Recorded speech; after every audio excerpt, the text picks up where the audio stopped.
ladies and gentlemen.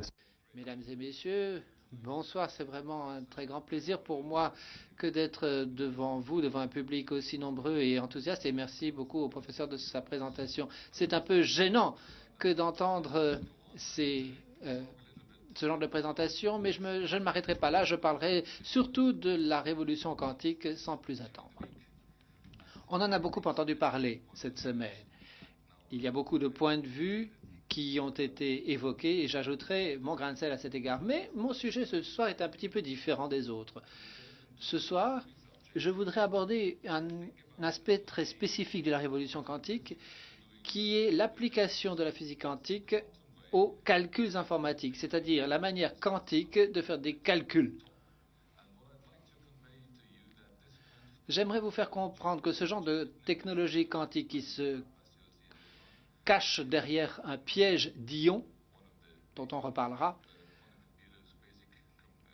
représente un des éléments technologiques de base pour l'ordinateur quantique du XXIe siècle.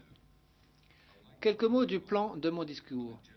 J'aimerais vous faire parcourir un voyage qui va de la physique quantique jusqu'aux technologies de l'ère informatique moderne. Et maintenant, tranquillisez-vous, il n'y aura pas de formule, il n'y aura pas d'équation. Vous pourrez vous appuyer sur le dossier de votre siège et vous relaxer. Commençons donc ce soir par examiner les progrès de la technologie informatique d'aujourd'hui, où nous en sommes et où nous voulons aller. Ensuite, évidemment, maintenant vous êtes, après avoir entendu les 4 orateurs de cette semaine, pratiquement des experts, mais j'aimerais vous rappeler les notions de base, qu'est-ce que l'on appelle des quanta et qu'est-ce que l'on appelle la physique quantique. J'ajouterai donc mon petit grain de sel à ces définitions. Ensuite, on passera très rapidement en revue la mécanique quantique, mais sous un angle un peu différent. Puis, je poserai la question, et j'apporterai un élément de réponse, pourquoi, au fond, souhaitons-nous mettre en place un ordinateur quantique? Pourquoi est-ce nécessaire et qu'est-ce qu'il va nous aider à faire? Et enfin, nous aborderons les éléments qui constituent cette évolution, c'est-à-dire les bits quantiques, les registres quantiques dont nous aurons besoin et les opérations de portail quantique dont nous avons besoin pour mener à bien cette tâche. Enfin, nous utiliserons toutes les choses singulières dont vous avez entendu parler cette semaine, la superposition, puis ensuite ce dont on a parlé hier soir, l'intrication. Nous les mettrons en œuvre dans un ordinateur quantique. Et puis, pour finir, je vous montrerai les Legos dont nous avons besoin pour construire un tel ordinateur quantique. Un de ces Legos, très important, ce sera les pièges d'atomes dans des cages. Donc nous allons les dresser, les dompter et faire en sorte qu'ils répondent au moindre désir pour qu'ils agissent comme nous souhaitons qu'ils agissent. Puis je vous montrerai comment cela fonctionne réellement et vous verrez qu'il s'agit en quelque sorte d'une guerre des étoiles à l'échelle atomique, avec des lasers et des atomes individuels, pas des étoiles en l'occurrence. Et pour conclure, j'en arriverai à la révolution quantique telle que je la vois moi-même et j'espère pouvoir vous convaincre que cette révolution va nous doter d'une technologie nouvelle pour l'ère informatique du XXIe siècle. Commençons. Et nous commençons bien entendu par le passé, puisque nous sommes tous debout sur les épaules de géants. Reprenons l'histoire de l'informatique. Nous constaterons qu'un grand nombre de générations y ont travaillé. Un exemple seulement du XIXe siècle. Cette photo vous montre le moteur différentiel de Charles Babbage, qui remonte au XIXe siècle. Donc, cet appareil que vous voyez maintenant au British Museum à Londres n'a été construit qu'au XXe siècle parce qu'à l'époque où Charles Babbage a eu l'idée de cette machine à calcul, les matériaux et les technologies correspondantes n'étaient pas suffisants pour la construire. Seule la technologie du XXe siècle a permis de réaliser cette machine à peu près 100 ans après qu'elle a été conçue. Et ça marche très bien. Puis, dans le XXe siècle, voici un des pères fondateurs de l'ordinateur en Allemagne. Cette machine a été construite dans son salon à Berlin. C'est la Z1 de Konrad Zuse, construite à Berlin en 1937, qui marque véritablement la création du tout premier ordinateur librement programmable, mécanique à l'époque.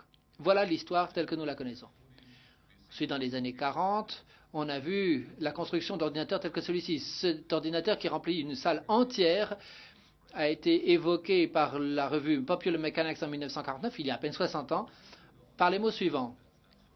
Lorsqu'un calculateur sur l'ENIAC, c'est l'intégrateur numérique électronique et ordinateur, est équipé de 18 000 tubes à vide et pèse 30 tonnes, les ordinateurs de l'avenir pourraient n'avoir que 1000 tubes et ne peser que 1,5 tonne.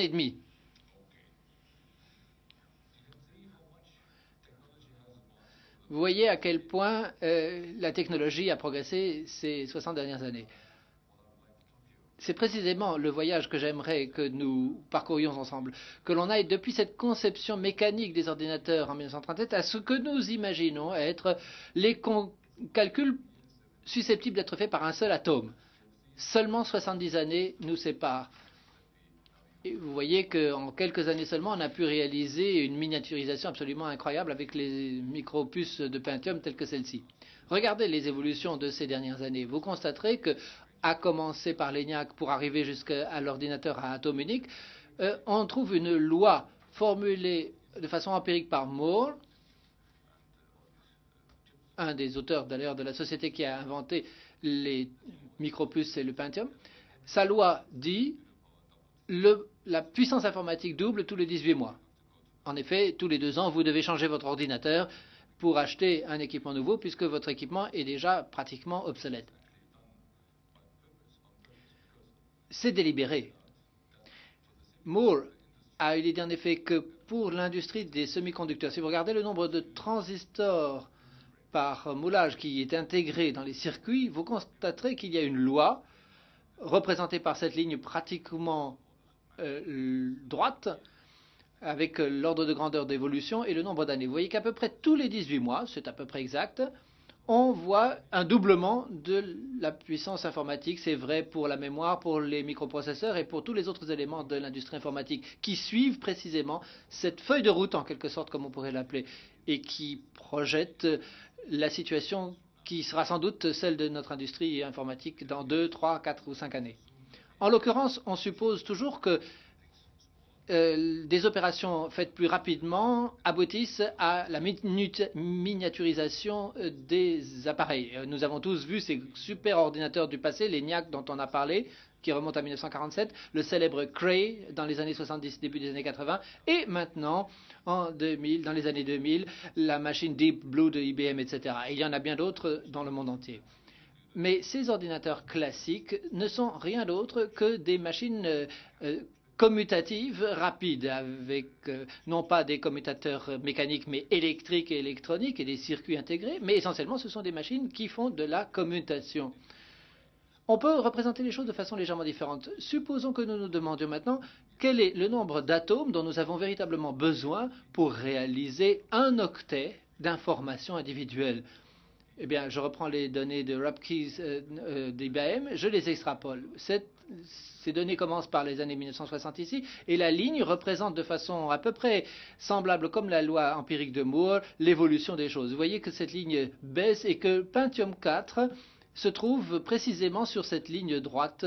Et si on extrapole cette ligne, on voit ici le fait que l'on passe à un atome par octet. À ce stade-là, vous voyez qu'on recoupe la ligne où l'on trouve un atome par octet. En 2017, peut-être 2020, au plus tard, peu importe, il y a une erreur de 3 ans, nous pouvons intégrer les difficultés techniques prévues, puisqu'il faudra encoder, si cette feuille de route est juste, les bits d'information dans des atomes individuels. Et cela marque le moment où les lois de la physique quantique vont devoir l'emporter. Nous savons que ces lois de la physique quantique étaient déjà utilisées auparavant, et on ne sait donc pas exactement si nous allons pouvoir poursuivre cette ligne droite et si la physique des semi-conducteurs va pouvoir continuer à progresser comme prévu. À quoi l'ordinateur de l'avenir va-t-il donc ressembler? On peut reprendre les films célèbres, 2001, l'Odyssée de l'espace de Stanley Kubrick, avec le célèbre ordinateur HAL. Tout le monde sait sans doute ce que signifie HAL, sinon on pourra poser la question pendant la session questions-réponses. Ça, c'est HAL dans l'espace, comme dans le film 2001.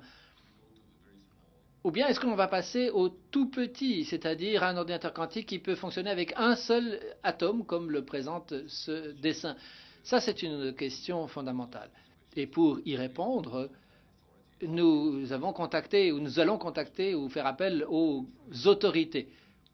Voici Schrödinger, qui a apporté une réponse à cette question lorsqu'il se trouvait à l'époque en Irlande. Il a dit, en 1952, il est bon de commencer par dire que nous ne faisons pas une expérience avec des particules uniques, pas plus que nous ne pouvons faire croître ou se développer des ichthyosaures aux eaux. Nous ne faisons véritablement jamais des expériences avec un seul électron ou un atome. Dans des expériences de pensée, nous supposons parfois que nous le faisons, mais cela aboutit toujours à des conséquences ridicules. J'espère que ce que je vais vous raconter ce soir ne sera pas totalement ridicule et j'espère pouvoir vous convaincre que la technologie a avancé au point que non seulement on peut réfléchir à la manipulation d'atomes individuels, mais qu'on peut même le faire. Revenons à la physique et à la technologie. La physique, nous le savons tous, a fait progresser la technologie depuis des siècles. La mécanique quantique, nous avons déjà entendu parler des photons, etc., est certainement une des découvertes intellectuelles majeures du XXe siècle. La question que nous nous posons pour ce soir et pour décrire mon type d'activité, c'est quel est le rapport entre la physique quantique et la science de l'information et l'informatique?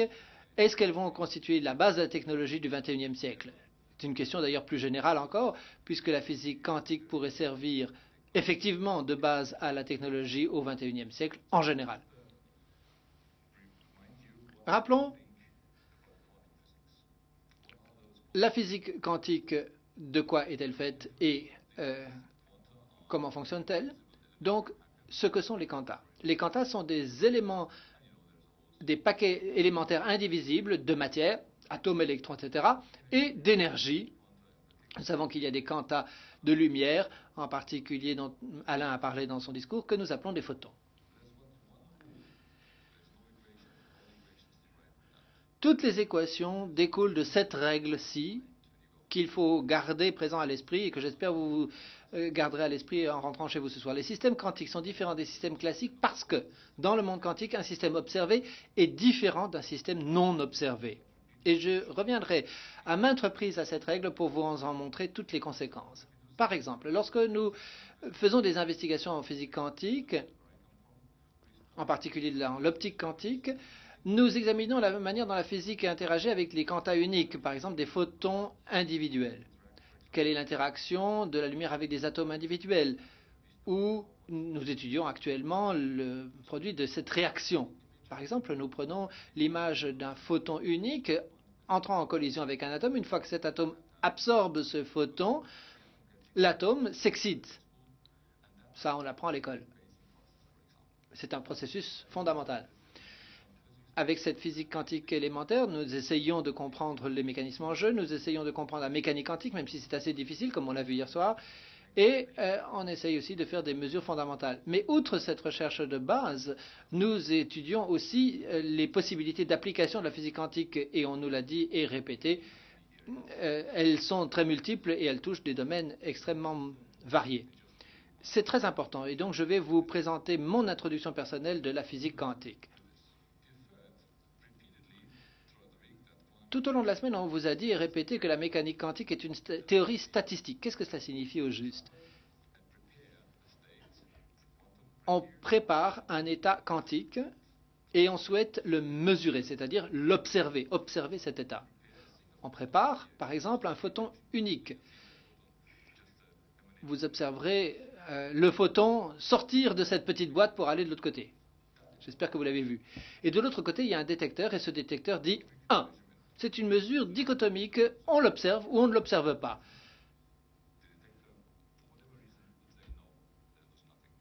Et pour une raison ou pour une autre, le détecteur peut dire non, je n'ai rien vu.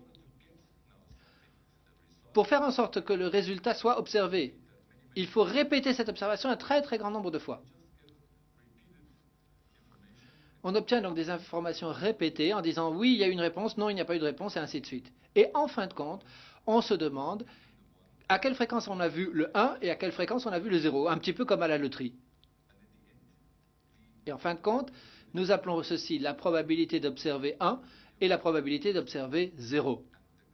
La physique quantique, dont on a beaucoup parlé cette semaine, ne parle que de ces probabilités et de rien d'autre. Un événement isolé n'a pratiquement pas de sens en physique quantique.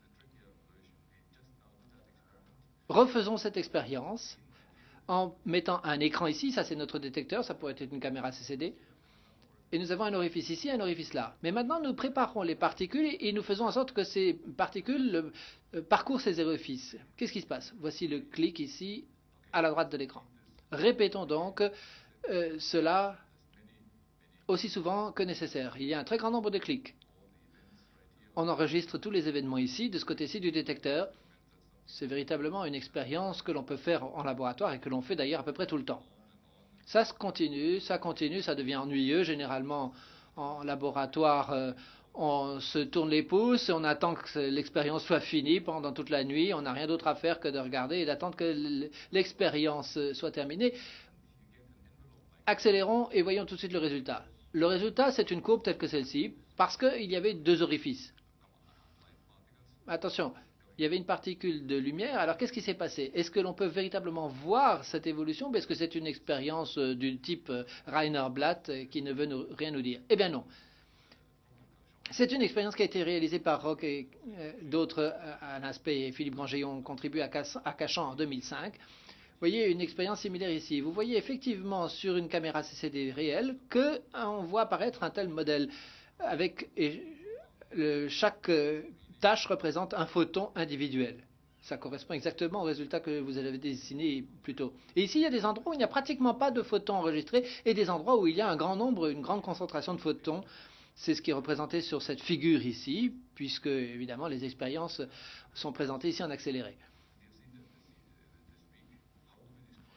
Comment peut-on décrire une telle situation? Il y a des particules qui circulent, mais pour prévoir ce qui va se passer, il faut résoudre l'équation d'onde. L'intensité observée à l'écran est donnée simplement par ce modèle. Parfait.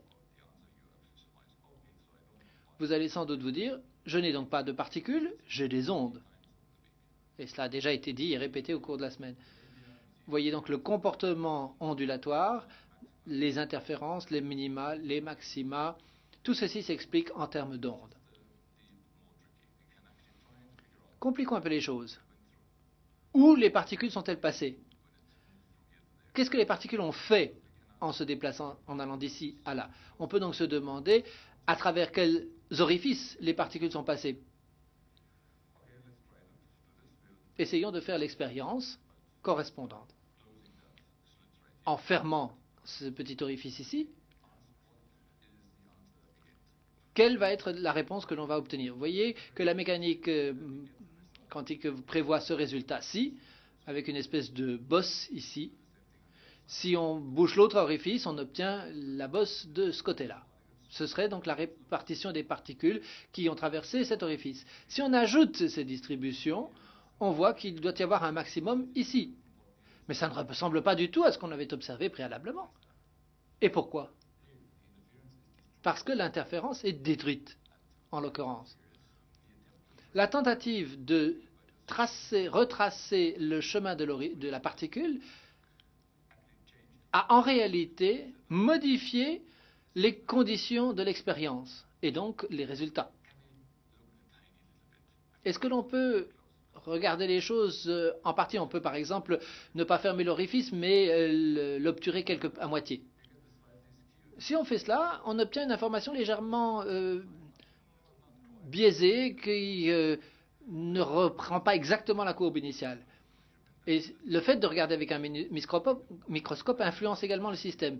Plus on regarde les choses de près, plus on modifie le système observé. C'est cela ce que je veux dire. La mesure a une incidence sur le système observé. C'est vraiment typique de la physique quantique. On l'observe en laboratoire. C'est impossible à contester. On ne le voit pas dans la vie quotidienne, certes, mais nous, en tant que physiciens, sous nos microscopes, dans nos grandes machines, on l'observe. Qu'il s'agisse de microscopes que l'on utilise dans nos laboratoires d'optique ou autres, peu importe. La question que nous nous posons, c'est dans quel état se trouve l'électron d'un atome ici? Si c'est un état quantique, cet état de l'électron est inconnu. Il faut donc supposer la position de cet électron. Si on le mesure, c'est-à-dire si on l'observe, la lumière émise par un atome, comme je vous le montrerai plus tard, on constate que l'électron est dans un état de base ou dans un état excité, comme on le dit. Donc, il y a toujours 0 ou 1. C'est donc une réponse dichotomique. Il n'y a aucun autre résultat. Et il faut procéder à des mesures répétées, probabilistes, statistiques, pour obtenir la réponse à la question de savoir ce qui était réellement vrai.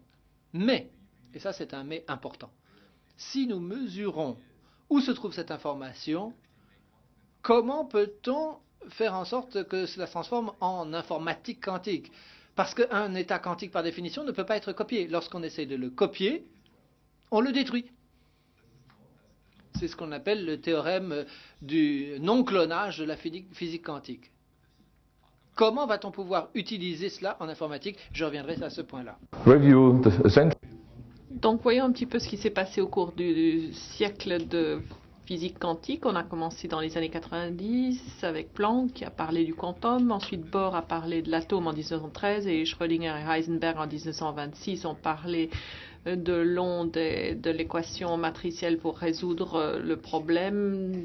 Ce sont les années d'or de la mécanique quantique parce qu'on a pu décrire toutes sortes de choses en une fois jusqu'en 1935. Il y a eu donc les papiers d'Einstein, Podolsky, Rosen, le chat de Schrödinger, la question de l'intrication dont on a beaucoup parlé hier soir qui a commencé à modifier un petit peu nos connaissances. Ça a l'air très beau, mais est-ce qu'on comprend vraiment ce qui se passe? Ça a l'air d'être un paradoxe. Et ensuite, John Bell, en 1963, a inventé le test de la mécanique quantique pour vérifier la thèse qui a donné les applications dont on a entendu parler, dont je vais vous parler dans quelques instants, ce qu'on appelle le calcul quantique. Donc, on est passé du paradoxe en 70 ans à une application pratique. Revenons-en au traitement de l'information. Et je vais vous rappeler quelque chose qui peut-être n'est pas évident pour vous tous. Le traitement de l'information, c'est toujours un processus physique. Le calcul, c'est un processus physique. Donc on commence, avant de faire un calcul, on commence par un intrant, on va se retrouver avec un extrant et entre-temps, vous avez le calcul. Comment on y arrive? Peu importe que vous utilisiez une feuille de papier, fassiez du calcul mental ou peu importe, vous commencez par un objet physique. Ça, c'est un de mes ordinateurs préférés, la BAC. Donc vous avez des petites billes et vous lisez la position des billes en fin de compte et ça vous donne le résultat. Mais entre-temps, le calcul, c'est un processus physique qui doit être mis en œuvre en déplaçant les billes. Donc les ordinateurs aujourd'hui traitent cette information d'après les lois de la physique classique. Et même si vous travaillez avec un super ordinateur aujourd'hui, en fait, cela marche exactement de la même façon. C'est une commutation électrique ou mécanique qui fait se déplacer les billes. Ce sont des ordinateurs classiques. Donc, Rolf Dandar l'avait bien compris il y a des lustres. IBM qui a dit de façon très lapidaire, c'était un homme très élégant, il a dit l'information c'est quelque chose de physique. Et c'est ce qu'il entendait par là. Donc, par la suite, David Deutsch d'Oxford a dit la même chose. Au niveau fondamental, la nature respecte les lois de la théorie quantique comme nous l'avons constaté cette semaine. Donc, au niveau fondamental, la science de l'information doit être une science d'information quantique. Tout de suite, nous vient à l'esprit la question suivante. Est-ce qu'on peut utiliser les ordinateurs de l'avenir? Est-ce qu'ils pourront mieux utiliser les propriétés quantiques de l'information pour faire des tâches qu'on ne peut pas imaginer aujourd'hui avec des processus de traitement de l'information à base de silicium? On verra. Et ces applications, à quoi pourraient-elles ressembler? Pourquoi est-ce qu'on a besoin vraiment d'un ordinateur quantique? Alors, on a commencé à beaucoup en parler en 1995. Peter Shor à la MIT a démontré que si on avait un ordinateur quantique, on pourrait entrer beaucoup plus de chiffres et les factoriser beaucoup plus rapidement qu'avec un ordinateur classique. Alors, pourquoi faire ce genre de choses? C'est un petit peu comme la question de toutes ces applications en physique et en mathématiques. En quoi ça nous importe? Eh bien, ça nous importe en raison de la cryptographie. C'est ce qu'on fait aujourd'hui. Quand on envoie un courriel, vous faites des commandes sur Internet. Tout cela repose sur le fait qu'on ne peut pas traiter tous ces chiffres. Donc, vous voyez ce nombre avec 317 chiffres. Si vous voulez le calculer, eh bien, ce chiffre-là, c'est exactement ce même nombre. En fait, ce n'est pas si facile à voir que on arrive à ce résultat. Il a fallu beaucoup d'ordinateurs, des milliers d'ordinateurs, travaillant pendant plusieurs mois pour arriver à ce résultat. Donc, c'est ainsi qu'avec une clé publique, vous allez pouvoir encoder vos données, parce que si vous avez une clé publique, votre adversaire ne va pas pouvoir décoder cela parce qu'il va devoir calculer ce nombre extraordinaire avant. Donc, voilà ce que nous utilisons aujourd'hui, et vous voyez pourquoi c'est tellement important. Et donc, si on ne pouvait pas faire ce genre de choses, la cryptographie ne pourrait pas être utilisée. Alors, Nicolas Gisin en sait quelque chose. La physique quantique, justement, ça vous permet justement de supprimer tous ces schémas cryptographiques traditionnels. Comme ça, on a commencé à beaucoup en parler parce que tous les départements d'État qui voulaient cacher quelque chose ont commencé à investir parce qu'ils se sont dit que ce serait une bonne idée si personne d'autre ne pouvait me lire. Donc ça, c'est une première application. La deuxième application, Lord Grover, à la société Lucent, a découvert qu'on pouvait faire une recherche dans une base de données de façon plus rapide avec un ordinateur quantique. Disons, voyons l'annuaire téléphonique, disons une ville qui a 1 million d'habitants, donc avec 1 million de noms, parce que tout le monde a un appareil téléphone. Si vous avez le nom, eh bien, vous pouvez trouver le numéro de téléphone très facilement. C'est pour cette raison qu'on fait des annuaires. Mais disons que vous avez un numéro de téléphone, vous voulez savoir à qui appartient ce téléphone et à quelle adresse il se trouve. Il va vous falloir chercher de A à Z pour trouver l'adresse.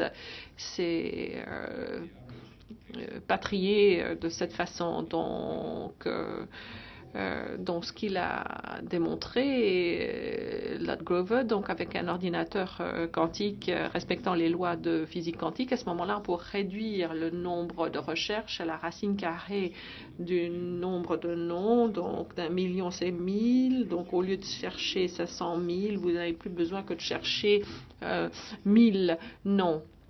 Donc ça, c'est un bon algorithme qui vous permet de raccourcir le processus. Et en physique, on a déjà proposé il y a très longtemps d'utiliser des machines quantiques pour faire des simulations et des calculs qui ne pouvaient pas être réalisés autrement. Je ne vais pas vous ennuyer, c'est Richard Feynman qui a proposé la même chose dans les années 80. Et moi, ce qui m'intéresse plus particulièrement et qui n'est pas considéré comme étant particulièrement important, alors que pour moi c'est très très important, c'est le fait que l'on considère la physique quantique avec un œil axé sur l'information. Alors, je ne vais pas déborder le champ du thème de ce soir, parce que nous avons appris entre-temps que quand il y a ambiguïté dans la science de l'information, par exemple, la correction d'erreurs, on peut le faire également en traitant cette information de façon quantique, et je ne pensais pas que c'était possible il y a une quinzaine d'années. Et il y a d'autres applications pour lesquelles je ne peux pas aborder ce soir pour des raisons de temps. Mais en tout cas, ça paraît très très intéressant. Alors, voilà une petite erreur technique. Ça, ce n'est pas un ordinateur quantique, vous l'aurez compris de vous-même.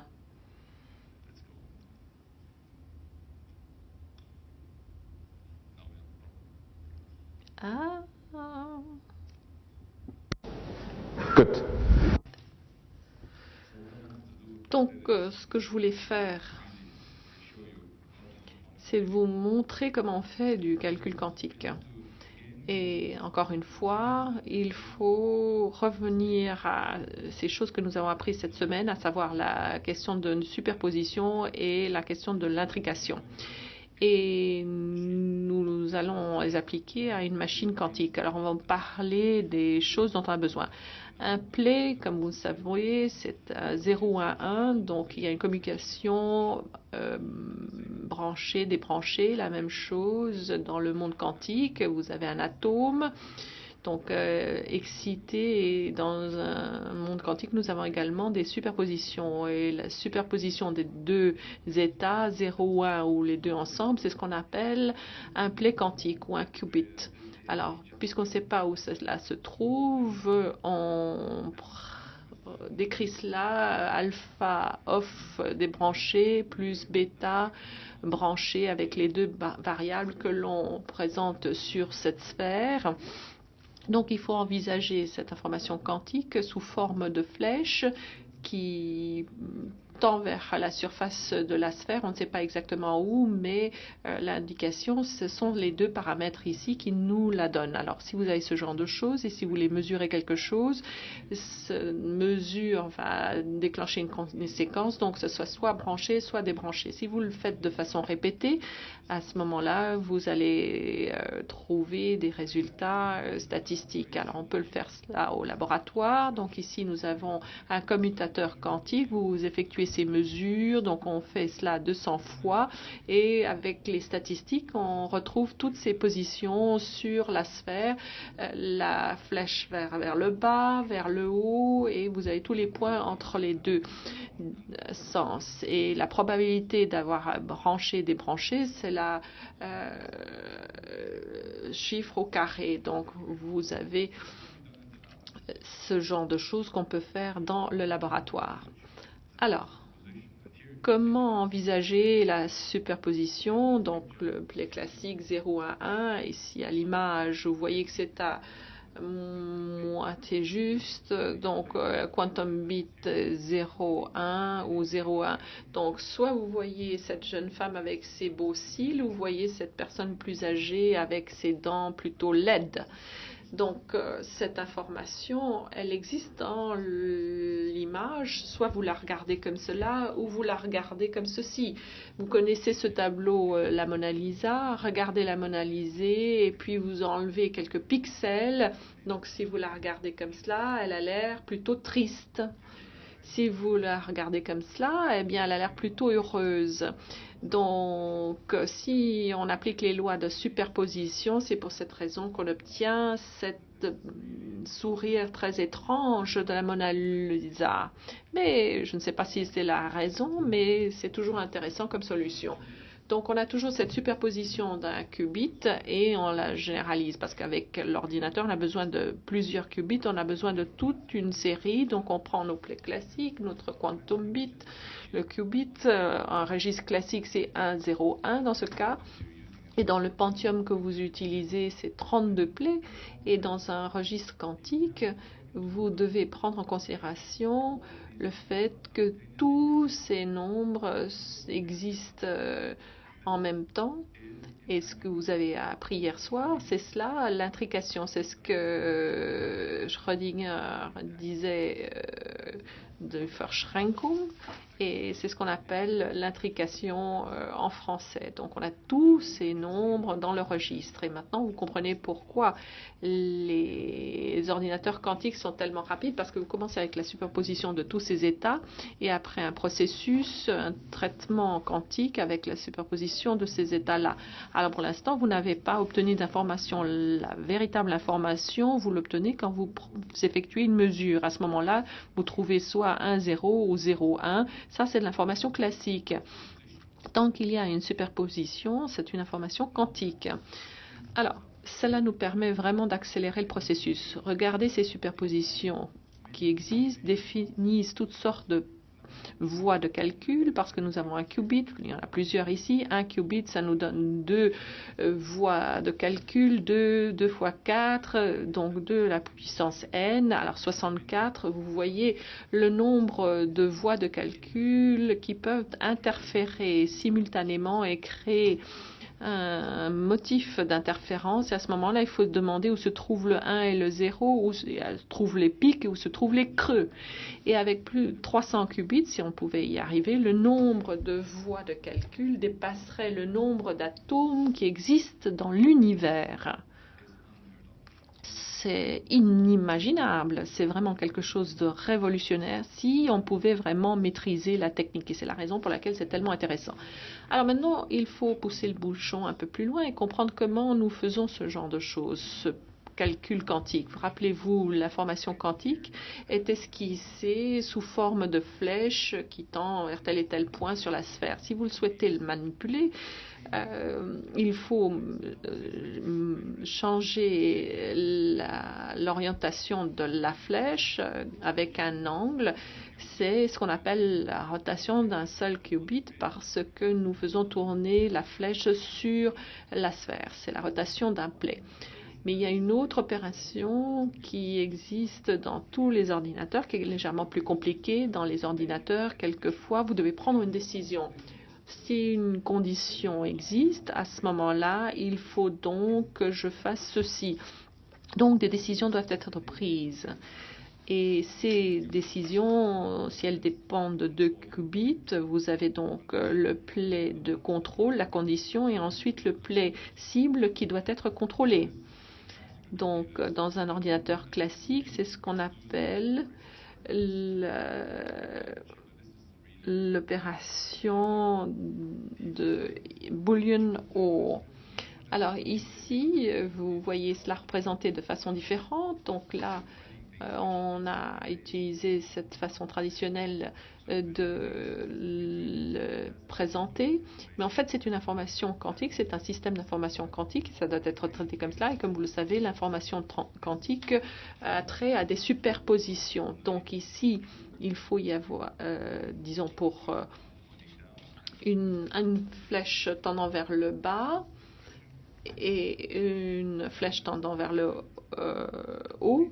Et donc, il y a une commutation logique qui doit être respectée pour toutes les superpositions.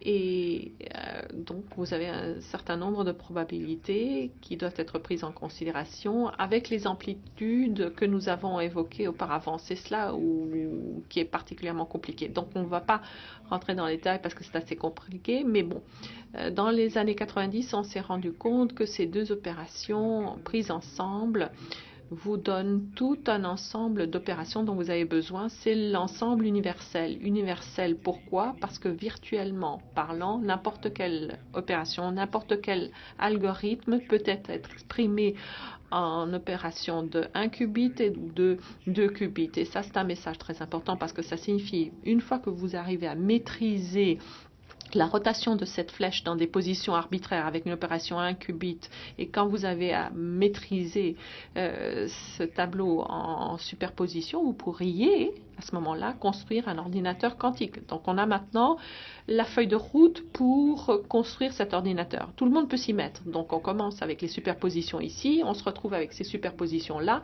et nous avons vu le traitement quantique qui peut être séquencé avec des opérations d'1 qubit et de 2 qubits qui sont déterminés par un programmeur qui explique l'algorithme selon les opérations que vous voulez effectuer. Ça, ce sont les détails un petit peu ennuyeux, mais ça peut être fait.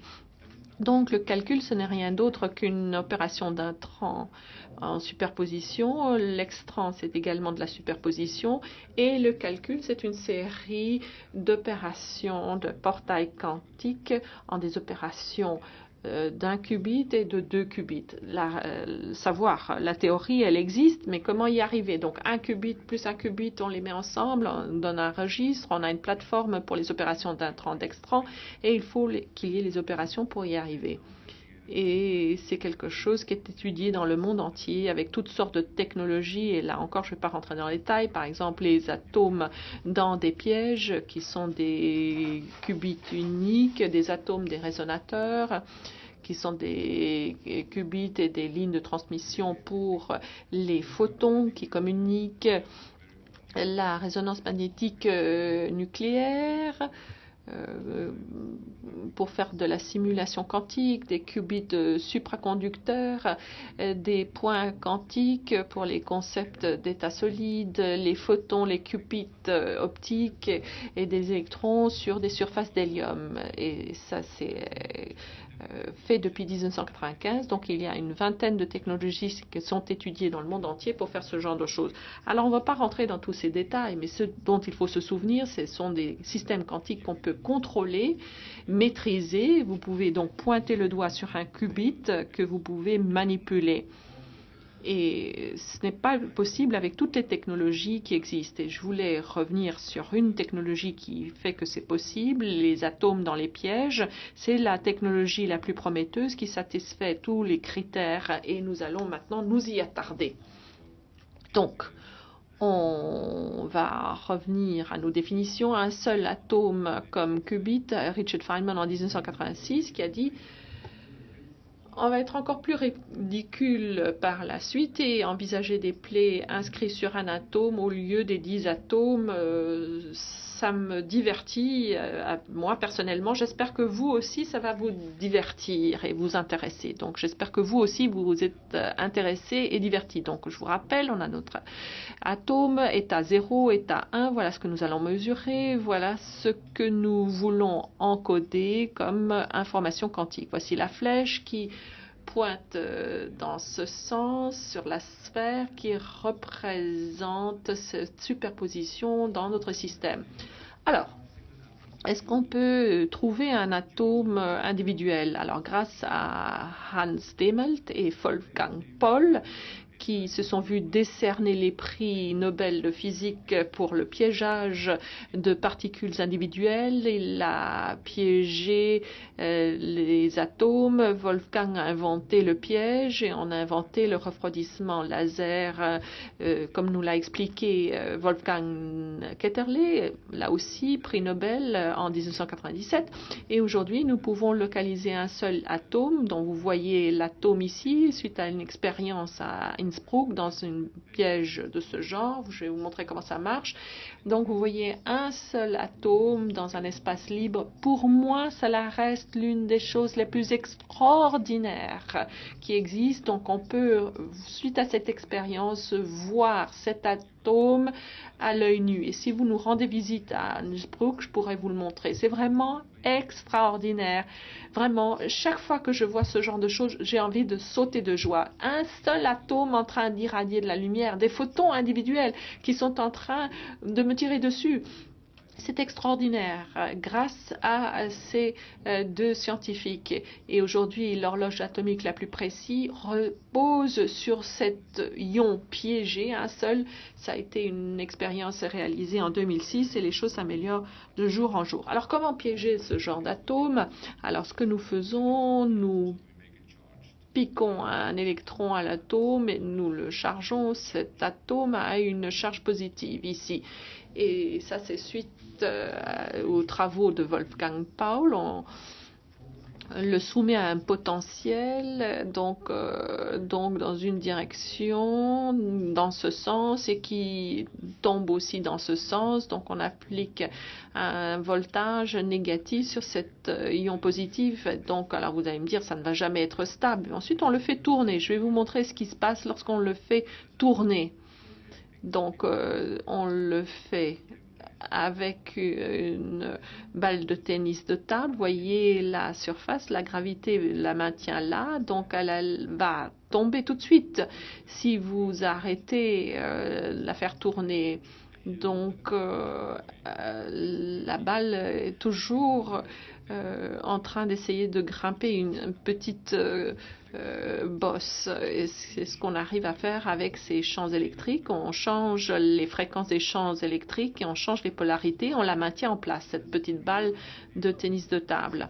Et voici le piège que nous utilisons. Vous voyez les 4 électrons, donc c'est linéaire pour qu'il y ait davantage d'atomes sur cet axe.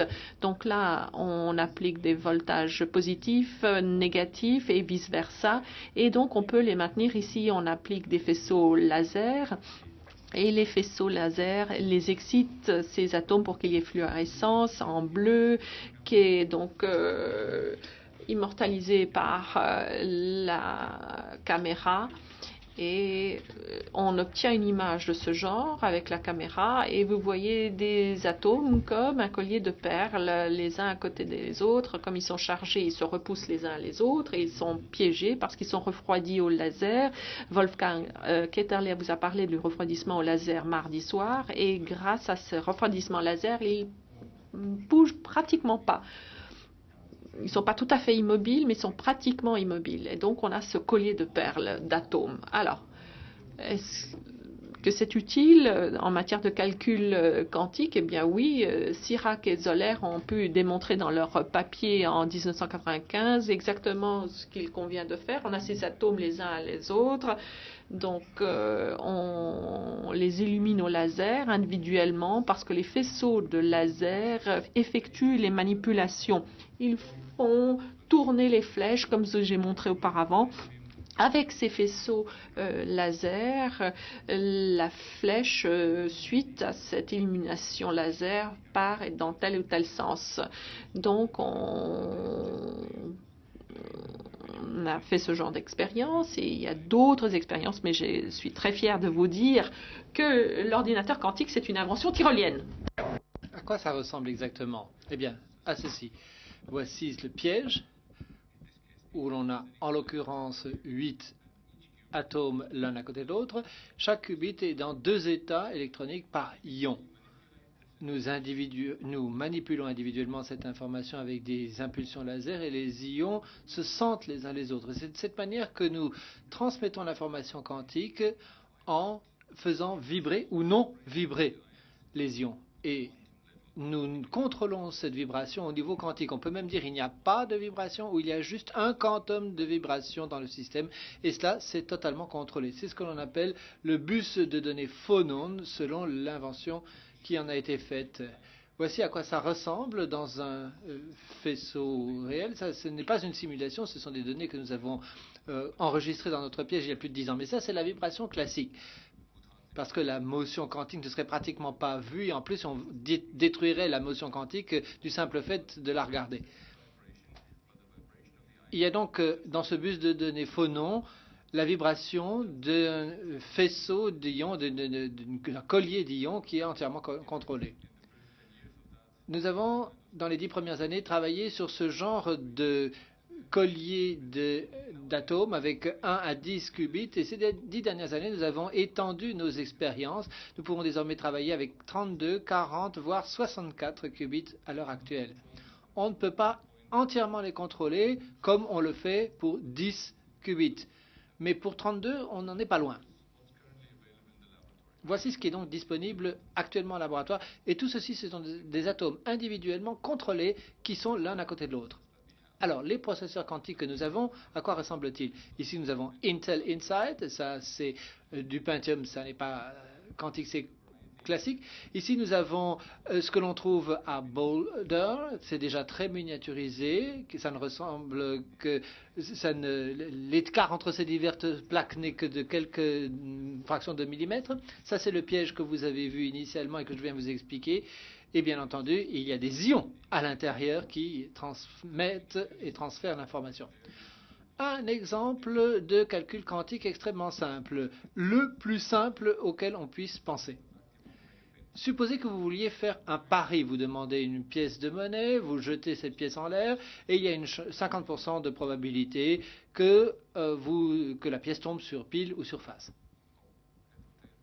Pile ou face? Ah non, ça c'est une fausse pièce. En d'autres termes, il faut vérifier la pièce avant de la lancer. Parce que la pièce pourrait être fausse. Voici la vraie. On vérifie donc. J'en prends une ici, je la regarde, je la tourne de l'autre côté. Donc il faut faire 2 mesures pour être sûr que l'on part du bon pied. Si vous aviez une pièce quantique En fait, je sais le faire, mais c'est un petit peu plus compliqué. Supposez que vous ayez une pièce quantique. Si vous aviez une pièce quantique, cette pièce quantique pourrait être mise en superposition. Et la superposition, comme vous le savez, c'est une entité qui a les informations simultanément 0 et 1. S'il y avait 2 0 ou 2 1, vous le sauriez. Classiquement, il faudrait retourner la pièce pour pouvoir la mesurer.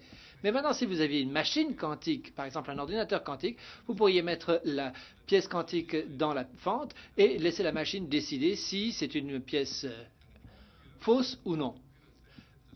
L'ordinateur quantique étant sensible aux superpositions, il pourrait vous donner la réponse en regardant simplement d'un coup d'œil la pièce. On n'aurait même pas besoin de faire deux mesures, on aurait besoin de faire qu'une seule mesure, une opération de calcul pour obtenir le résultat en raison de la superposition.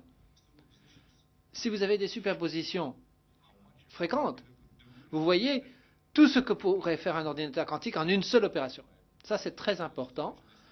Évidemment, c'est ce qu'on appelle l'algorithme de Deutsch-Jozsa, qui ont réalisé des pièces quantiques il y a quelques années déjà. Et c'est un des algorithmes quantiques les plus simples, mais les plus importants qui a été inventé à ce jour. Pour l'ordinateur général, évidemment, il faut pouvoir le faire avec deux ions dans ce piège. Il faut donc réaliser cet état-là avec le bit de contrôle et le bit cible, parce que ça vous permettrait de contrôler les opérations individuelles pour créer réellement un ordinateur quantique universel. On l'a fait et on l'a réalisé. Les détails, peu importe, tout ceci est en réalité bien connu et bien maîtrisé avec un degré de fiabilité très élevé. Mais qu'est-ce que ça vous permet de faire? Je vais vous donner un exemple. Si ces deux atomes sont l'un à côté de l'autre et que vous faites une mesure, vous le savez, soit vous trouverez les atomes dans l'état 1, donc ils sont brillants avec fluorescence dispersée, ou 1, 0. Avec deux atomes l'un à côté de l'autre, vous pouvez obtenir dans une mesure ces quatre résultats possibles. 1, 1, 1, 0, 0, 1 ou 0, 0. Ça, c'est de l'information classique et il n'y a rien de nouveau là derrière. Avec cela, on peut faire tout type de calcul comme on le fait jusqu'à présent. Si ce sont des objets quantiques, on peut faire autre chose, c'est-à-dire mettre la superposition dans le premier. Et ensuite, faire une opération de portail quantique, telle que celle que je vous ai montrée, avec ce tableau de vérité, et trouver alors le résultat suivant. Si on procède à la mesure ultérieurement, on découvre soit que les deux ions sont brillants, soit qu'ils sont sombres, mais jamais les résultats intermédiaires. C'est bizarre quand même, non? Et qu'est-ce que cela veut dire? Ça signifie ceci. Si je fais l'opération quantique avant de faire la mesure, je pourrais séparer ces atomes, mettre un de ces atomes dans ma poche, comme Wolfgang l'a dit hier. On pourrait même aller sur la Lune, en fusée, et ensuite faire une mesure ici, et immédiatement savoir quel est le type d'information que j'avais de l'autre côté. Ça pourrait être des corrélations classiques, si je les avais définies ainsi. Mais puisque nous avons une machine quantique, ce que nous avons fait, c'est prendre une superposition et la réaliser sur une distance plus grande que celle qui sépare la Terre de la Lune. Seule la mesure révèle le résultat. On ne pourrait pas dire à l'avance quel est ce résultat. Le système n'est pas défini avant que l'on ait procédé à la mesure, puisque seule la mesure permet de découvrir le résultat du système. De la sorte, on peut véritablement réaliser l'intrication comme une superposition sur de grandes distances. Les qubits sont intriqués par les opérations quantiques qui sont nécessaires pour réaliser les ordinateurs quantiques dont je parle. C'est cela le cœur de l'ordinateur quantique. C'est un univers bizarre, certes, mais on peut créer ces corrélations quantiques de manière à réaliser des opérations de portail quantique. Voici un dessin pour essayer de visualiser les choses. Ça n'est pas totalement exact, mais ça peut vous donner une piste. Regardez cette image ici, il y a 4 boîtes. Si vous regardez les choses, vous voyez soit les boîtes qui ont l'avant à droite, soit l'avant à gauche. Et personne ne voit le mélange entre les deux. Il n'y a personne dans la salle, n'est-ce pas, qui voit un mélange entre les deux? Merci beaucoup. Je n'ai vu jamais personne imaginer que les 4 boîtes puissent être interprétées différemment. On ne peut pas voir les corrélations quantiques qui se trouvent là derrière, ça c'est autre chose, mais ça, ce sont les superpositions sur les distances que nous avons. C'est le cœur même de l'intrication. L'intrication, c'est autre chose, évidemment, que l'on voit dans la vie de tous les jours. Mais la définition en est pratiquement la même. L'intrication, c'est l'état de quelque chose qui est inextricablement lié et qui ne peut pas être dissocié sans déchirer l'objet lui-même. Il faut donc faire une opération de destruction pour pouvoir procéder à la mesure. Tant que l'on ne mesure rien, les choses restent dans cet état d'intrication. L'intrication est au cœur de l'ordinateur quantique. Et c'est précisément abouti à ces énormes superpositions, c'est-à-dire la possibilité d'avoir ces parties d'interférence entrées en jeu, de sorte que même avec, si vous aviez des quantités de qubits importantes, vous pourriez avoir des puissances de calcul énormes.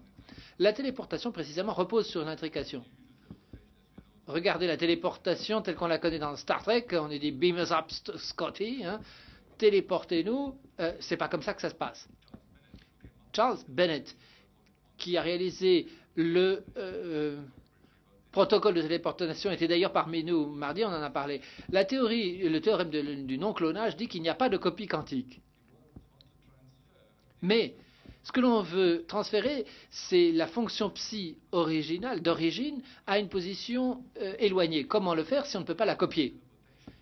Eh bien, on utilise le protocole de téléportation de Bennett pour procéder précisément à ce transfert de l'état quantique de A à B sans observer cet état.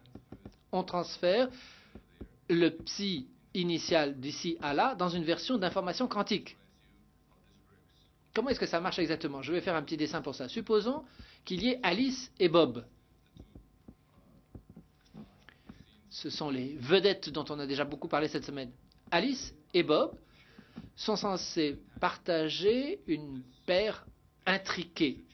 Cette ellipse vous montre en fait, bon, je vous ai montré les éléments constitutifs, mais ça ce n'est pas juste, parce que si vous connaissez les éléments constitutifs, vous n'avez plus besoin de faire une mesure. Supposez que vous ne le sachiez pas ici, mais que ça c'est une paire intriquée. La moitié de cette paire est donnée à Alice, l'autre à Bob. Alice a un état inconnu, un état d'information quantique, qui serait détruit si on le mesurait. Elle superpose sa superposition avec cette partie-là de l'état intriqué et procède à une mesure qui est appelée du nom de mesure Bell, dont à l'aspect nous a parlé hier. Elle obtient alors une information classique sur la question de savoir lequel des états Bell elle a observé. Elle prend le téléphone, elle transmet cette information à Bob, qui reçoit simplement comme information « j'ai tel ou tel état Bell ». Bob connaît la procédure, donc de son côté, et à son tour, il procède à des opérations qubits pour récupérer le psi en question. C'est l'information quantique de la téléportation. Il n'y a pas de transfert de masse ni de matière, c'est du transfert d'information. Vous récupérez le même état de l'autre côté. Ça a été réalisé en 2004, comme cela vous a déjà été dit, de façon simultanée par le groupe de Boulder et par notre équipe de Innsbruck. Voici l'image où nous avons transféré l'information d'ici à là. Une équipe a même transformé l'information sur une distance plus grande et désormais on peut réaliser la téléportation sur des distances de plusieurs mètres. Le groupe de Chris Monroe le fait. Ça n'est donc pas le premier protocole de téléportation. Le protocole de Bennett a été d'ailleurs élaboré pour le transfert de photons. Et ça a été répété dans de nombreux laboratoires, y compris d'ailleurs le laboratoire de Nicolas Gisin, avant même ce que nous avions fait avec les atomes. Ça, c'était simplement la première fois que nous avons réalisé cette opération avec des atomes, qui pourrait être réalisée avec des opérations quantiques, en l'occurrence. Nous en sommes pratiquement à la fin.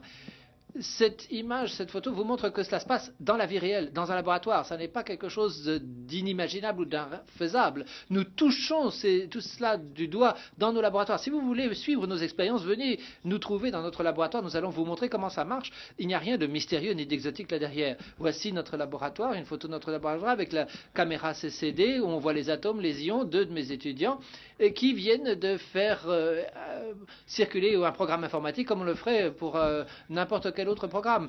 Ce programme vous dit qu'il faut connecter les atomes individuels pendant un certain temps en utilisant les algorithmes correspondants que je vous ai déjà montrés et en réalisant le processus de dissociation avec un atome, deux atomes, trois atomes, etc. Pour cela, nous avons déjà développé un langage de script informatique quantique QCSL. Ce que nous avons réalisé, qui était un véritable tour de force, c'était l'intrication de 8 ions. Nous avons vraiment testé, par cette mesure, le fait qu'il y avait bel et bien une intrication de 8 particules. Les données ont pris à peu près 10 heures d'exploitation de l'ordinateur quantique pour créer cet état. Pour faire la mesure. Mais la création de cet état a pris quelques millisecondes. Il faut prendre un nombre incroyable de mesures pour récupérer l'information, ce qui vous montre la quantité d'informations qui se trouve là-dessus. Il a fallu donc plus d'1 demi-million de mesures. Et ça nous a pris plusieurs jours pour reconstruire cela sur un ordinateur traditionnel pour nous assurer qu'il y avait bel et bien intrication. Le record actuellement, ça n'est pas d'ailleurs une intrication de 8 particules, mais de 14 sur des distances de près d'1 dixième de millimètre de long. C'est microscopique, évidemment. Mais l'intrication, c'est macroscopique. Avec les photons, d'ailleurs, on l'a déjà vu. C'est ce que nous appelons notre octet quantique et nous continuons à travailler là-dessus. Voici l'avenir. Est-ce que l'on peut passer à une échelle plus grande? Je suis sûr que vous me posez la question, quand est-ce que je vais pouvoir acheter un ordinateur quantique? Nous sommes en train de faire de notre mieux, ça va prendre un certain temps encore. Voici notre tâche.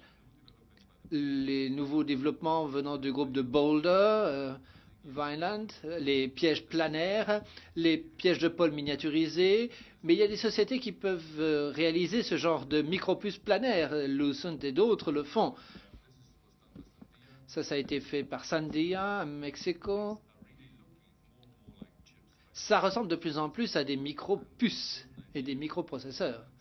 Voici Didi Leibfried et David Vineland du groupe de Boulder qui réfléchissent à la manière de réaliser cet ordinateur. Nous transférons désormais l'information non pas en utilisant des lasers et un grand nombre d'atomes simultanément, parce que c'est assez difficile à faire, mais en déplaçant l'information qui est disponible ici, dans une telle région, en déplaçant les ions, au lieu de déplacer les électrons comme dans un ordinateur traditionnel, on déplace les ions qui transportent l'information. Et ensuite, il y a des faisceaux de laser qui tirent ici et là et qui réalisent les opérations.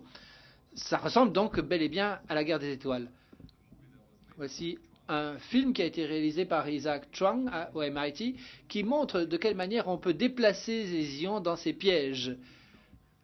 Il y a des ions qui font du refroidissement, de la lecture, etc. On peut miniaturiser les puces et rendre ces opérations parallèles. Non seulement on a un ensemble de bits individuels, mais on peut les faire fonctionner en parallèle, les déplacer en parallèle avec des faisceaux laser qui tirent un peu partout et réaliser ces opérations un très grand nombre de fois par seconde. Voici comment nous envisageons la réalisation de cet ordinateur à l'avenir sur des micropuces. Voici l'équivalent européen des programmes. Ce piège que nous avons commencé à utiliser en 2000 a été désormais miniaturisé. C'est ce qu'on appelle le piège segmenté qui permet les opérations. Et ça, c'est le consortium Microchip qui s'en occupe. Et ces pièges ont beaucoup de succès. Ça, c'est l'effort mondial qui est engagé à cet égard. Je vous ai montré la publicité de la société Ulm et Mainz. Ça, c'est le NST, le Michigan, le Maryland, Innsbruck. Tous ces dispositifs se ressemblent un petit peu. Pour déplacer les ions, vous avez des petits segments qui appliquent la tension et qui transportent l'information. On en arrive vraiment à la fin de mon intervention. Je vais vous donner maintenant mon rêve, ma vision de l'avenir. La manière quantique de faire des calculs, c'est les calculs quantiques atomiques. C'est difficile à dire, donc j'agrandis. Un ordinateur quantique ne fonctionnerait ne s'appuierait pas sur des lois physiques. Il utiliserait la mécanique quantique et permettrait de réaliser la téléportation d'univers alternatifs et donc réaliser les idées les plus farfelues de l'être humain. J'espère avoir pu vous convaincre en tout état de cause que la téléportation c'est déjà fait, qu'on l'utilise même quotidiennement dans nos laboratoires en déplaçant les photons. Ça, c'est beaucoup plus difficile. Les univers parallèles, ça, c'est quelque chose dont on a déjà parlé ces derniers jours et ça prendra beaucoup plus de temps avant de voir le jour. Voilà, j'en ai presque fini. Je résume en vous rappelant à nouveau le rêve que nous avons tous, qui est de réaliser un ordinateur quantique pour des applications mathématiques, physiques et certaines applications techniques, mais aussi pour la recherche fondamentale. Beaucoup de choses vous ont déjà été montrées, il y en a d'autres qui vont voir le jour bientôt. Sur la voie de la mise en œuvre, nous avons besoin de préciser le contrôle et la manipulation des systèmes quantiques. C'est déjà appliqué pour la métrologie, pour les expériences fondamentales. Je vais aussi parler d'un certain nombre de choses qui remettent en cause la physique quantique par le biais de ce que j'ai appelé cette Information Guided Eye. Il y aura encore beaucoup de choses à faire avant que l'on puisse réaliser les opérations nombreuses qui vont accélérer les choses et qui vont nous permettre de faire la factorisation plus rapidement. En ce qui concerne l'état actuel des choses, nous avons réalisé des ordinateurs avec des bits quantiques 6 et 8 bits quantiques. Nous avons démontré des programmes simples, réalisé les premières architectures d'ordinateurs quantiques au MIT et dans nos laboratoires. Et nous avons intriqué 40 atomes. Nous sommes en train d'accélérer ou d'augmenter le nombre d'atomes intriqués. Vous voyez le genre de machine que nous utilisons et que nous miniaturisons de plus en plus. La manière quantique de faire des calculs, je le souligne une nouvelle fois, repose sur la création, la manipulation et la manutention de l'intrication et de la superposition. C'est cela le message de tout mon exposé de ce soir. L'intrication et la superposition sont les opérations qui sont au cœur de la physique quantique. Et nous voulons véritablement faire fonctionner l'intrication, en tirer parti. Comme le disait Einstein, nous voulons utiliser l'action bizarre de ces mécaniques quantiques à distance. Voilà, j'ai fini. Voici l'ordinateur quantique tel qu'il ressemble à notre réalisation à Innsbruck. Et évidemment, je le répète, ça a été fait au Tyrol avec toute une équipe. Et maintenant, merci de votre attention.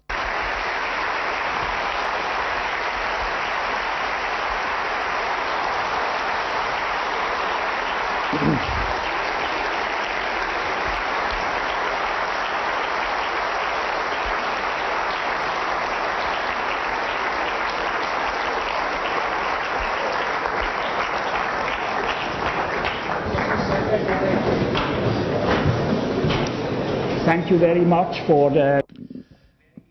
Merci beaucoup de cet exposé tout à fait impressionnant. Vous rappelez qu'on peut demander des questions. Il y a des formulaires qui ont été distribués et donc dans 5 minutes nous venons et nous avons une table ronde à laquelle vos questions sont traitées. Donc on fait une pause de 5 minutes.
hatte eigentlich darauf gewartet, wo du diesen Artikel gezeigt hast, diesen wilden Artikel von US News und News, dass particles are not so mundane and obey physical laws, zu sagen, it is physical laws, quantum physics is physical laws, we are exactly using physical laws. Genau, das hätte ich noch sagen sollen. Weil das praktisch ein bisschen sozusagen in Frage gestellt wird.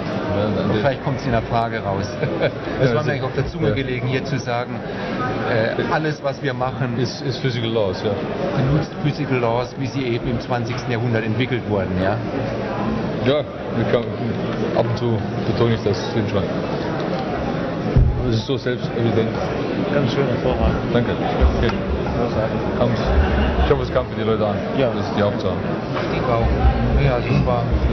Ich glaube auch die Bilder am Ende, wie man es macht, es ist real. Ich glaube, das war wirklich. Es ist das Problem. Das sind ja oft sehr abstrakte Dinge und ich habe versucht. Dadurch hast du es in die reale Welt gehoben. Das fand ich prima. Das ist halt schwierig. Ein paar von diesen Quantenkorrelationen, die kann man nicht visualisieren. Aber hier, zumindest haben die Leute ein bisschen ein Gefühl dafür. Also die Physik und auch die Faszination und die Standardtechnik. Oder? Gut. Das soll sein.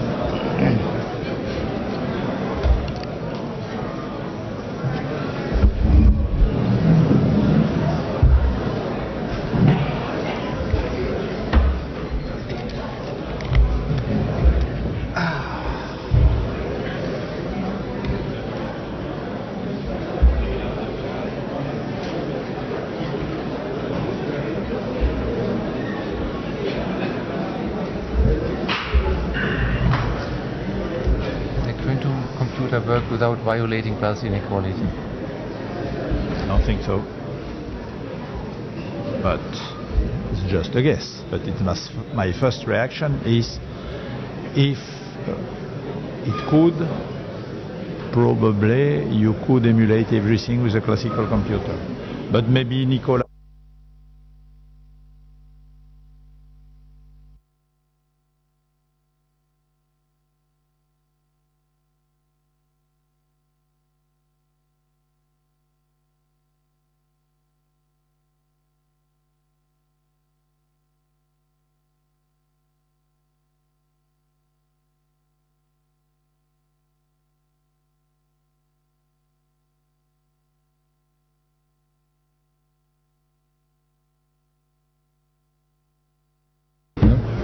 Und die Leute, die haben eine Scheu darüber nachzudenken, die Köpfe haben anders funktioniert.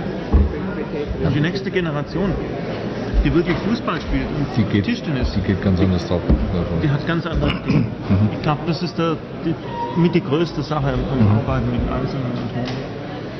Man traut sich plötzlich ganz andere Sachen zu fragen und kriegt eine andere Intuition.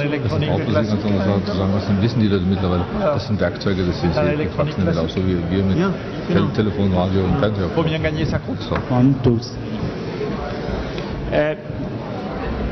Donc bonsoir. J'aimerais continuer avec la table ronde. Donc, the first question is as La première question est la suivante. Est-ce qu'un ordinateur quantique exigerait la mise en place de nouveaux langages de programmation? Est-ce qu'il faudrait remplacer les langages déjà utilisés? La réponse est pas nécessairement.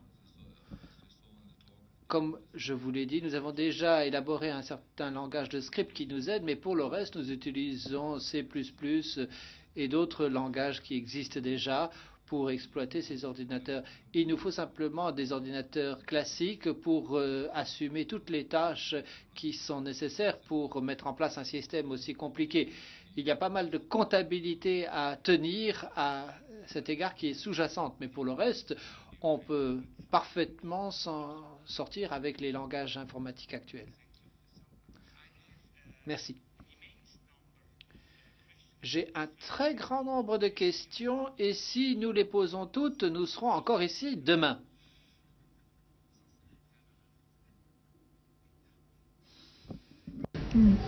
now one question here.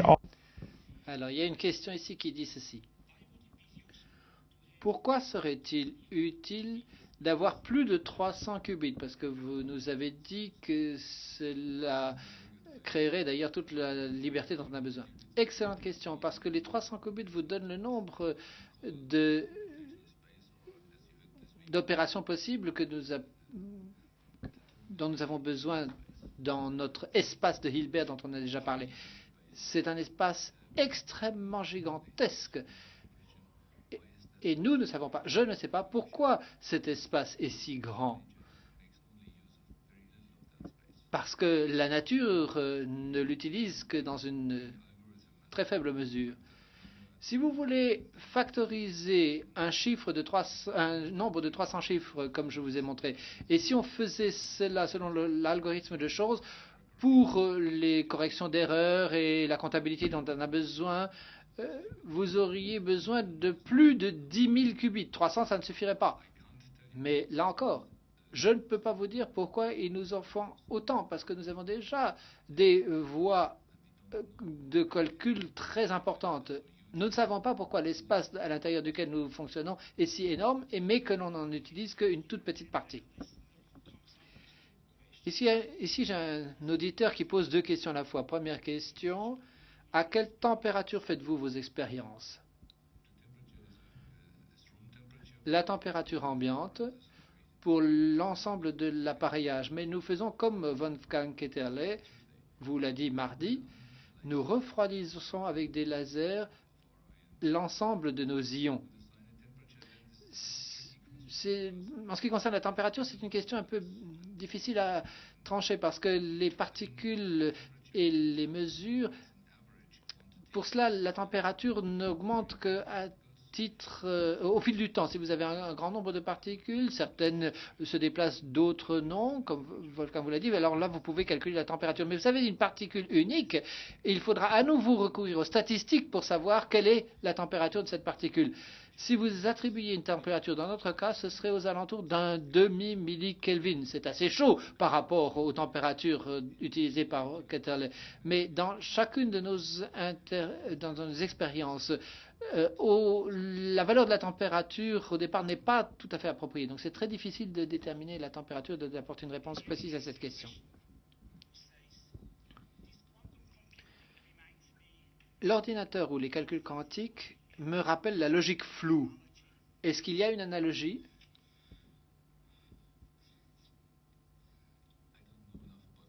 Je ne connais pas assez bien la logique floue pour répondre. Mais la logique floue, elle est réellement purement classique. Alors qu'ici, il y a des corrélations et des informations quantiques en jeu. À première vue, ma réponse serait donc non, mais je ne suis pas sûr à 100%, peut-être d'autres pourraient-ils mieux répondre que moi.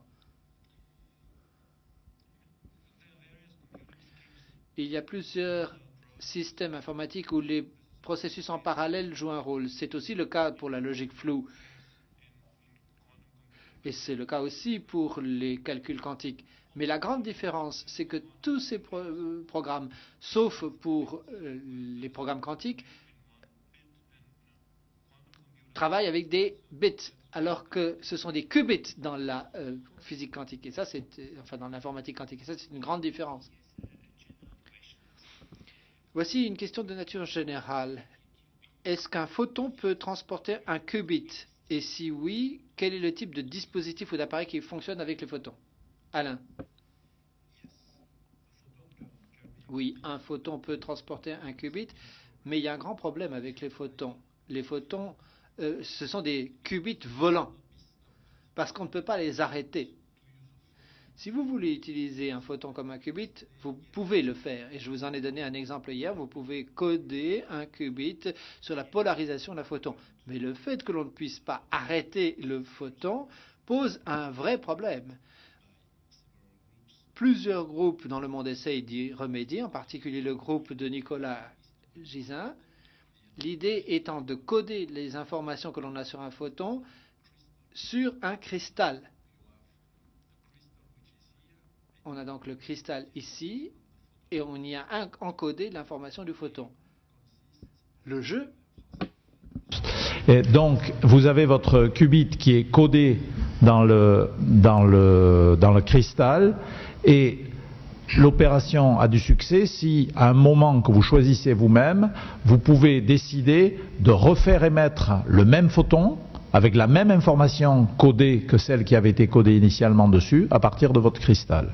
Donc, oui, les photons font partie des qubits qui sont utilisés pour l'information quantique avec cette complication supplémentaire, mais qui présente aussi certains avantages. Tout inconvénient a un avantage. Ça va?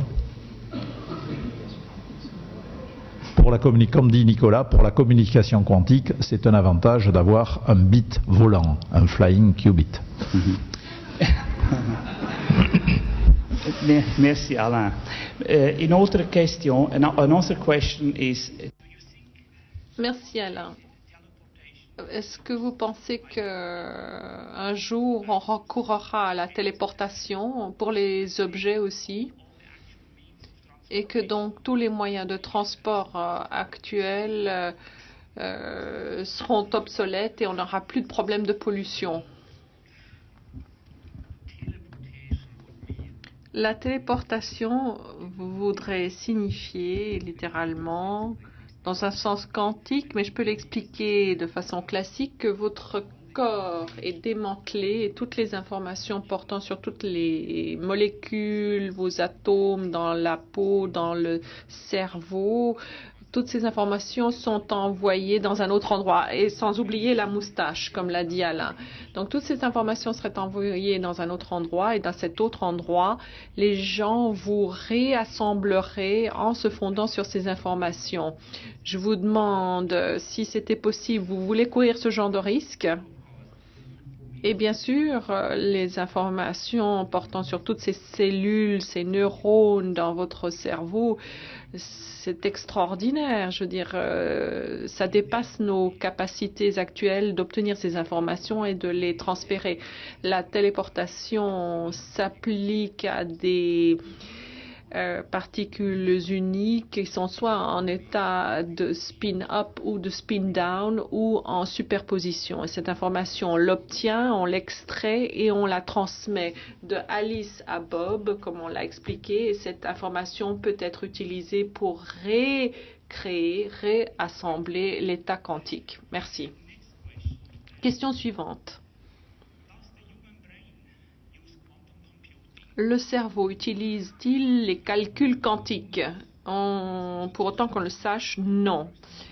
Roger Penrose et quelques-uns d'autres ont dit que c'était possible, mais en l'état de nos connaissances, on ne le pense pas, parce que le cerveau et les cellules vivantes se trouvent à des températures auxquelles les superpositions ne survivent pas très longtemps, mais on ne peut pas l'exclure.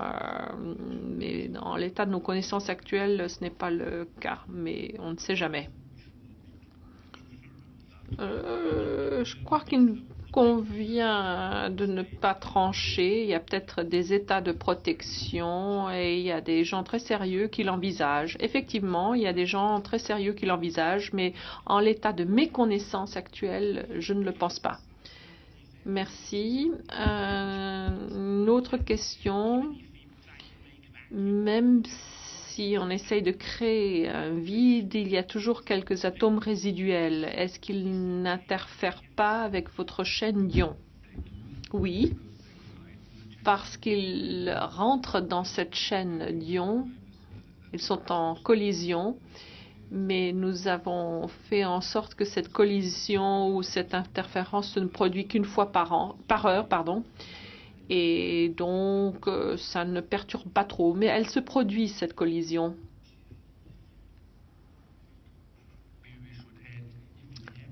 Et si elle se produit, en principe, l'erreur peut être détectée et corrigée. Même sur une puce d'ordinateur, il y a des erreurs et on peut le corriger. L'algorithme doit être suffisamment robuste pour pouvoir corriger ce genre d'erreurs. Autre question.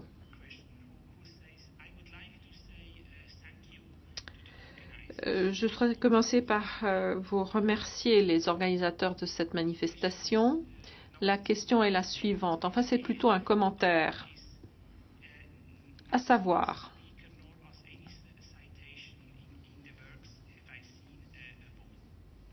j'ai jamais entendu parler de femmes s'intéressant à la physique quantique parce que vous n'avez cité ni femmes ni parlé de collègues femmes, mais il y en a. Désolée, je ne suis pas responsable, puisque je ne fais pas partie du comité d'organisation, je ne suis pas responsable du choix des orateurs. Mais peut-être pourriez-vous nous donner le nom de collègues femmes qui ont fait des choses extraordinaires dans le domaine de la physique quantique?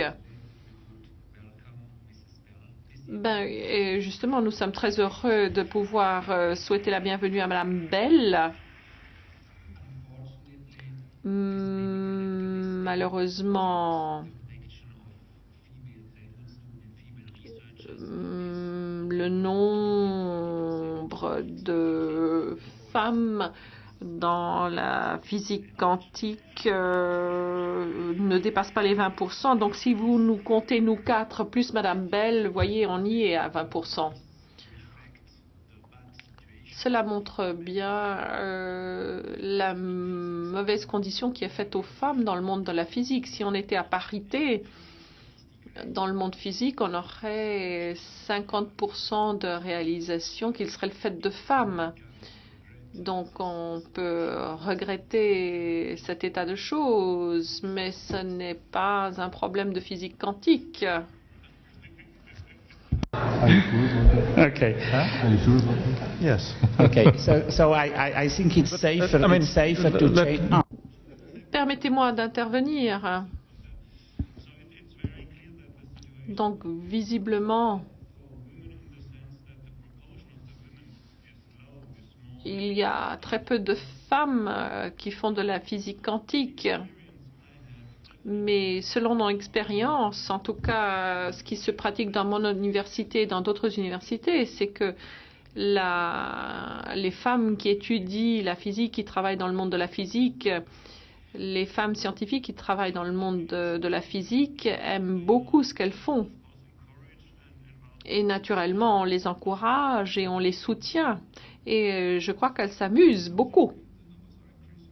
Et il y a de plus en plus de femmes qui s'intéressent à la physique. Donc attendons quelques années et puis je suis sûre qu'on arrivera à parité.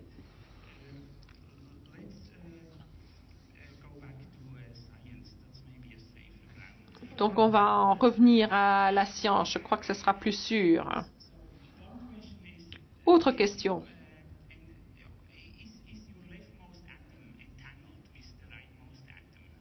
Est-ce que l'atome de gauche est intriqué avec l'atome droite? Oui.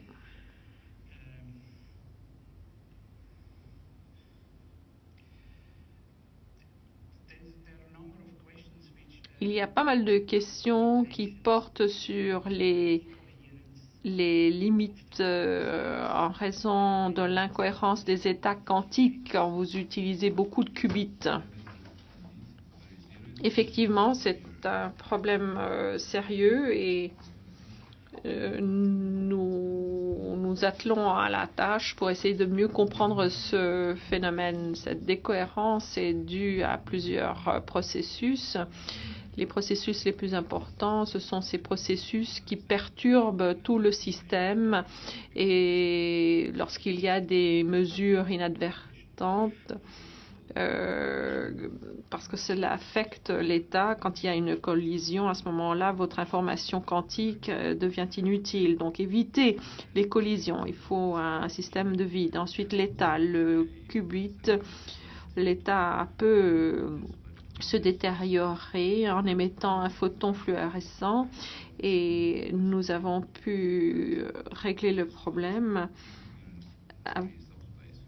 avec ce sous-espace de décohérence libre. Donc nous pouvons avoir des intrications qui durent 30 secondes.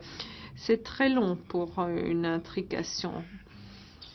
Donc on peut passé en revue tous ces détails techniques. On a des problèmes avec les champs magnétiques fluctuants que nous pouvons stabiliser parce que vous avez des courants qui passent à travers les bobines et il y a quelques petites fluctuations qui se produisent à ce moment-là. Mais ce sont surtout des contraintes techniques. Je ne pense pas que la décohérence soit un problème fondamental.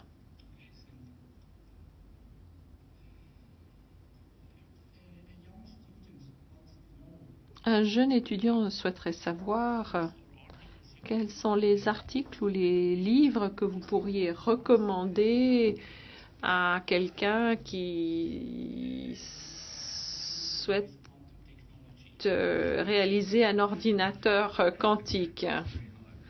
Eh bien, voici une question difficile parce qu'il faut d'abord décider quelle est la technologie que vous allez utiliser pour ce faire. Si vous voulez me contacter, envoyez-moi un courriel et puis je vous enverrai des sources littéraires, bibliographiques. Il y a le livre de Michael Niels et de Art Schwang. Et puis, il y a également le guide du Tyrol.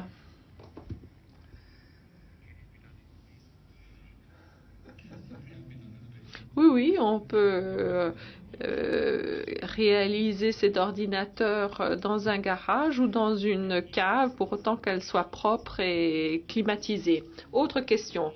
Puisque le calcul quantique repose sur des probabilités, quelle est la fiabilité du résultat? Alors, je vais reformuler la question parce que c'est quelque chose de très important que vous évoquez ici. Nous obtenons des résultats avec une certaine probabilité. Est-ce qu'elle suffit, cette probabilité, pour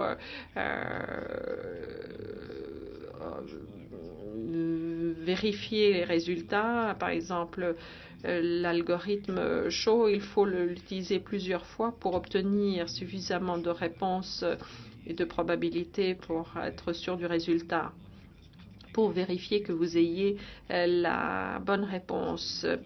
La multiplication, c'est quelque chose de très rapide, donc il faut le faire plusieurs fois pour obtenir des réponses probabilistiques.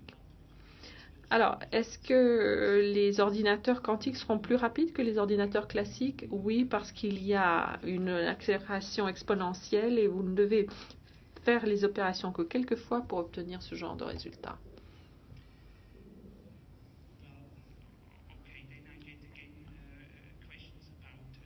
Encore d'autres questions sur le calcul quantique et le cerveau.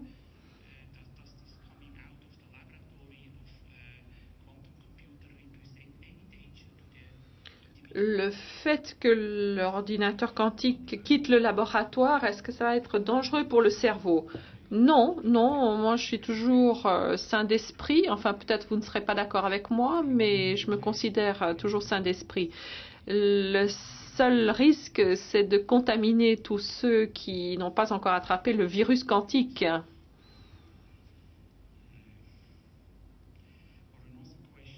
Autre question qui a vraiment trait au calcul quantique.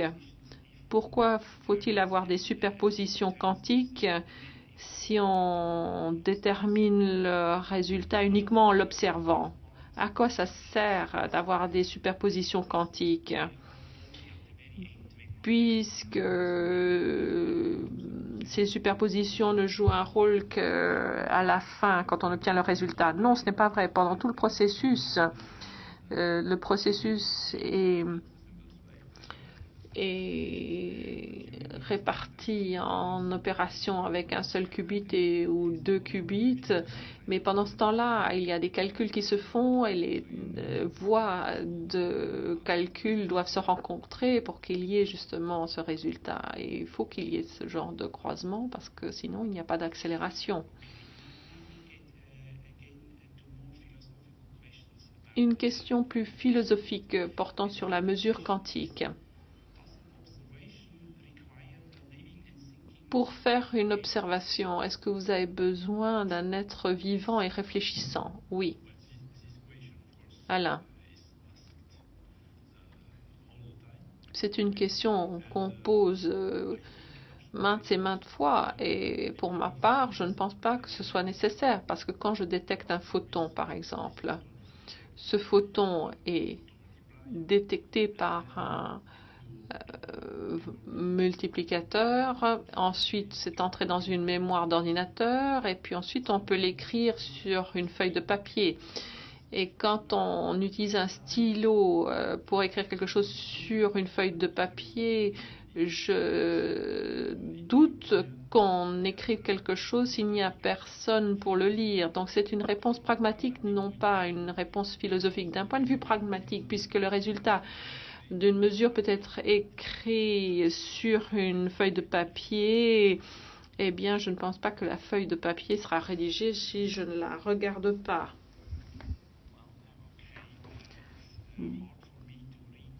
Bon, je n'arrive pas à lire les questions aussi rapidement que vous ne donnez les réponses. Autre question. Quelle est la réalité matérielle? Regardez le résultat du regard. Vous pouvez répéter? Quelle est la réalité matérielle? La réalité matérielle, c'est une question pour Alain. C'est une question philosophique. What is material reality? Is it a look? C'est un regard ou le résultat du regard. En fait, on en revient à la question précédente. Est-ce qu'on crée la réalité en l'observant? Vous pouvez y répondre. Moi, j'ai posé la question. Est-ce qu'on crée la réalité en l'observant?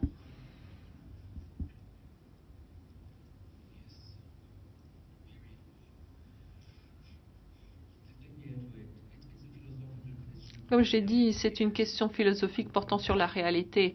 Et malheureusement ou heureusement, la science ne peut pas trancher les questions d'ordre philosophique.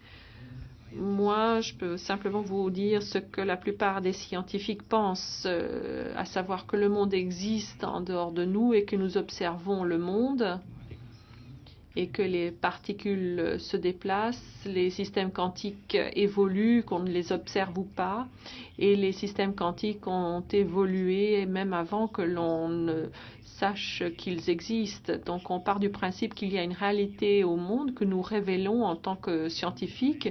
Et pour rebondir sur ce qu'a dit Alain, nous pensons également que les mesures quantiques sont prises au moment où l'état de superposition quantique a été mesuré ou projeté utilisant un dispositif classique. En d'autres termes, si un détecteur clique, le clic est macroscopique, le clic est classique. À ce moment-là, l'état de superposition quantique a disparu et la réponse, la mesure a été encodée dans un système classique. Et qu'il s'agisse d'un play dans votre ordinateur classique, un clic du multiplicateur ou quelque chose écrit sur une feuille de papier, nous partons toujours du principe qu'il s'agit d'une trace permanente et qu'elle existe indépendamment du cerveau humain.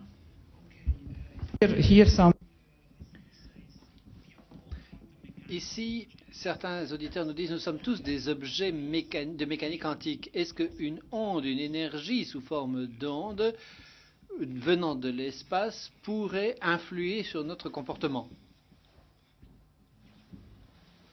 Je ne sais pas trop comment répondre à cette question. Qu'est-ce que c'est que cette onde? S'il y a des rayons cosmiques qui viennent, ils tombent sur la Terre comme sur la Terre à peu près tout le temps. Le CERN l'a prouvé d'ailleurs. Évidemment, ça peut provoquer des changements, provoquer toutes sortes de mutations génétiques et autres. Et ça se produit d'ailleurs. C'est naturel pour nous. Mais je ne sais pas ce que vous entendez exactement par des ondes cosmiques, en l'occurrence, dans cette question. Je ne suis pas sûr de pouvoir y répondre. Donc, les photons du Soleil sont des ondes et influent évidemment sur mon comportement, en tout cas, ça c'est clair. Il y a d'autres types d'ondes que nous connaissons bien, qui contrôlent et affectent notre comportement, nous le savons bien aussi. On peut évidemment spéculer. et se demander s'il y a des ondes quantiques magiques ou je ne sais pas quoi d'autre qui viennent de l'univers et qui nous influencent sous une forme ou sous une autre. Nous n'avons aucune indication expérimentale qui laisse entendre que tel serait le cas. C'est donc purement spéculatif. Je crois qu'on touche à la fin du débat. Je tiens à vous remercier vraiment tous d'avoir bien voulu répondre à l'ensemble de ces questions. Et là-dessus, je clôt cette table ronde et cette discussion. Merci beaucoup.